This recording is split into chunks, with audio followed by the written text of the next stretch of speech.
Hello guys, welcome to our channel. তো আজকের এই ভিডিওতে আমরা কথা বলবো মোহনবাগান সুপার জায়ান্টের পরের ম্যাচ নিয়ে। তো মোহনবাগান সুপার জায়ান্টের পরের ম্যাচ ওড়িশা এফসির সঙ্গে রয়েছে। তো সেই ম্যাচটা নিয়ে আলোচনা করব।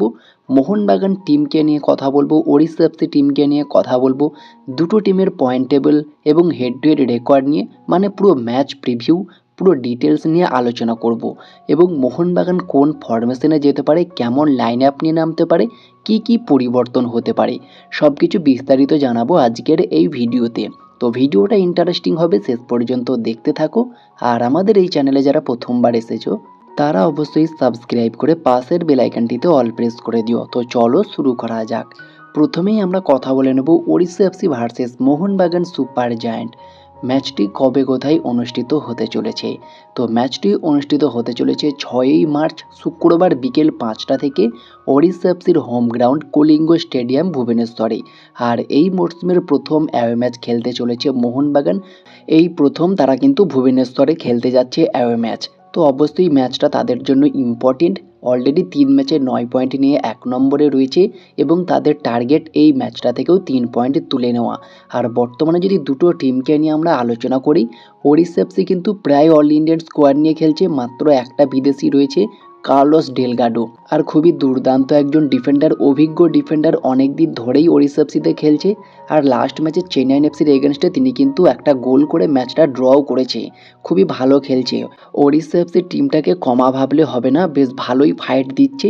তারা কিন্তু দুটো ম্যাচ খেলেছে, দুটো ম্যাচেই কিন্তু হারেনি, অর্থাৎ কিন্তু একটা ভালো রকম ফাইট কিন্তু করছে তারা।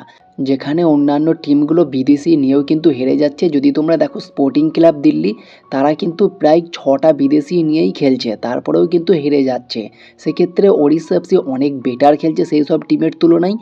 আর তারা দুটো ম্যাচে যে ড্র করেছে, দুটো ম্যাচেই কিন্তু স্ট্রং টিমের এগেনস্টেই ড্র করেছে। তো যদি আমরা দুটো টিমের হেড টু হেড রেকর্ড নিয়ে কথা বলি, তো দুটো টিমের হেড টু হেড রেকর্ড অনুযায়ী মোহনবাগান কিন্তু একটু এগিয়ে রয়েছে। তবে ড্র কিন্তু দুবার হয়েছে, লাস্ট 5বারে মোহনবাগান দুবার জিতেছে আর দুবার ড্র হয়েছে, একবার ওড়িশা এফসি জিতেছে। তো এটা খুবই ভালো একটা ব্যাপার যে মোহনবাগান এদিক থেকে একটু হলেও এগিয়ে রয়েছে। তবে ড্র যদি হয়ে যায় সেক্ষেত্রে কিন্তু মোহনবাগানের জন্য একটু সমস্যা হতে পারে, কারণ প্রত্যেকটা ম্যাচই ফাইনাল হিসাবে ধরতে হবে। এখন একটা টিমের সঙ্গে একবারই সুযোগ আসবে খেলার, অর্থাৎ প্রত্যেকটা ম্যাচকে ফাইনাল হিসাবে ধরে খেলতে হবে। তো অবশ্যই চাইবো কোচ সার্জিও লোবেরা এই ম্যাচেও 3 পয়েন্টের জন্যই ঝাঁপাবে এবং মোহনবাগান প্লেয়াররা যথেষ্ট চেষ্টা করবে 3 পয়েন্ট তুলে নেওয়ার জন্য। আর যদি দুটো টিমের পয়েন্ট টেবিল অবস্থান নিয়ে কথা বলি, মোহনবাগান বর্তমানে 3 ম্যাচে 9 পয়েন্ট নিয়ে 1 নম্বরে রয়েছে। ওড়িশা এফসি 2 ম্যাচে 2 পয়েন্ট নিয়ে 9 নম্বরে রয়েছে। তো ওড়িশা এফসি তারা কিন্তু চাইবে অবশ্যই রেলিগেশনটা যাতে আটকানো যায়। তো সেক্ষেত্রে তারা একটা ভালো রকম লড়াই কিন্তু করবে। তো অবশ্যই এই ম্যাচটা দুটো টিমের জন্যই খুবই ইম্পর্টেন্ট একটা ম্যাচ।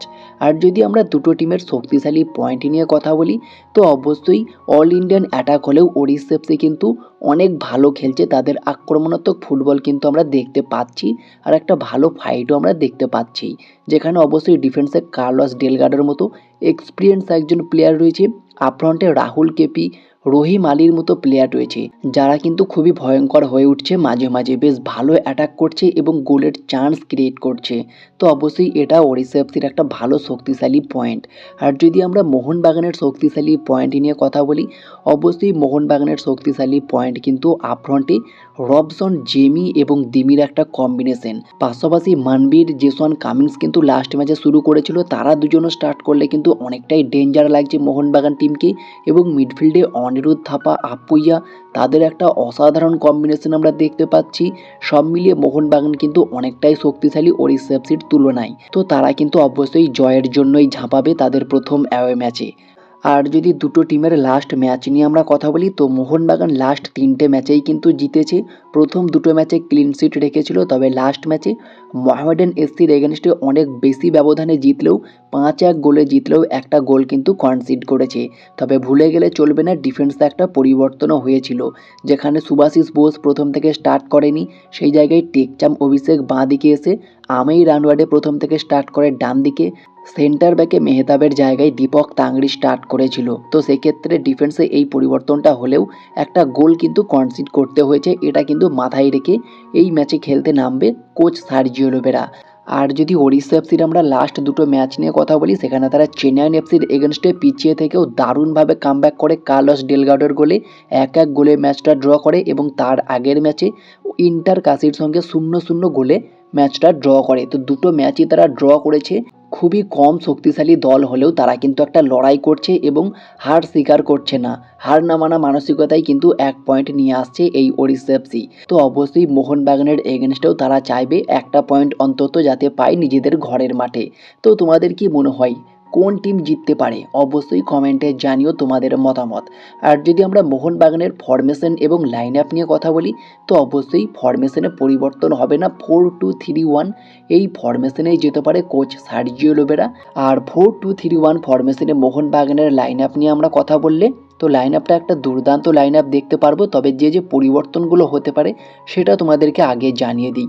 তো অবশ্যই যে পরিবর্তনটা হতে পারে, সেন্টার ব্যাকে অবশ্যই মেহতাব সিংকে আনতে হবে, এই একটা পরিবর্তন করতে হবে। আর লেফট উইঙ্গারে যদি রবসন রবিনো পুরোপুরি ফিট না থাকে, যদি তাকে একটু রেস্ট দিয়ে প্রথম থেকেই লিস্টন কোলাসোকে খেলাই এবং পরে অ্যাজ এ সাবস্টিটিউট হিসাবে রবসনকে আনলে আরও বেটার হবে। তো অবশ্যই লিস্টনকে প্রথম থেকে স্টার্ট করালে বেটার হবে, এই পরিবর্তনটারও প্রয়োজন রয়েছে।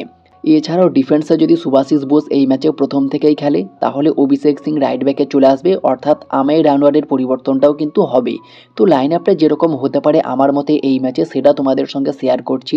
গোলকিপারে অবশ্যই বিশাল কাইত, 4জন ডিফেন্ডারে, লেফট ব্যাকে ক্যাপ্টেন সুভাশিস বোস, রাইট ব্যাকে অভিষেক সিং, 2জন সেন্টার ব্যাকে আলবার্তো রড্রিগেজ, সাথে মেহতাব সিং, 2জন ডিফেন্সিভ মিডফিল্ডে অনিরুদ্ধ থাপা, সঙ্গে আপুইয়া। এই দুজনের একটা দুর্দান্ত কম্বিনেশন আমরা দেখতে পাচ্ছি এই মরশুমে। আর 3জন অ্যাটাকারে, লেফট উইঙ্গার থেকে লিস্টন কোলাসো, রাইট উইঙ্গার থেকে মনবীর সিং। সেই পুরনো জুটি কিন্তু আমরা দেখতে পারি উইংয়ের লিস্টন মানবীর জুটিটা কিন্তু আর একবার যদি আমরা এই ম্যাচে হয়তো দেখতে পেতে পারি, রবসন রবিনোকে রেস্ট দিতে চাইলে। আর অ্যাটাকিং মিডফিল্ডে দিমি বা জেসন কামিংস, যে কেউ স্টার্ট করলে বেটার হবে। তবে জেসন কামিংস কিন্তু লাস্ট ম্যাচে দারুণ খেলেছিল এই পজিশনে। তো অবশ্যই জেসন কামিংসকে প্রথম থেকে স্টার্ট করালেও অনেক বেটার হবে। আর আপফ্রন্টে স্ট্রাইকারে জেমি ম্যাকলারেন। তো ঠিক আমার মতে এমনই লাইন আপ হতে পারে। তো লাইন আপটা যেরকম হলো তোমাদেরকে আরও একবার জানিয়ে দিই। গোলে বিশাল কাইত, 4জন ডিফেন্ডারে সুভাশিস বোস, আলবার্তো রড্রিগেজ, মেহতাব সিং, টেকচাম অভিষেক সিং, 2জন ডিফেন্সিভ মিডফিল্ডে আপুইয়া অনিরুদ্ধ থাপা, 3জন অ্যাটাকারে লিস্টন কোলাসো, জেসন কামিংস, মনবীর সিং, আপফ্রন্টে স্ট্রাইকারে জেমি ম্যাকলারেন। তো ঠিক এমনই লাইন আপ কিন্তু আমরা এই ম্যাচে দেখলেও দেখতে পারি।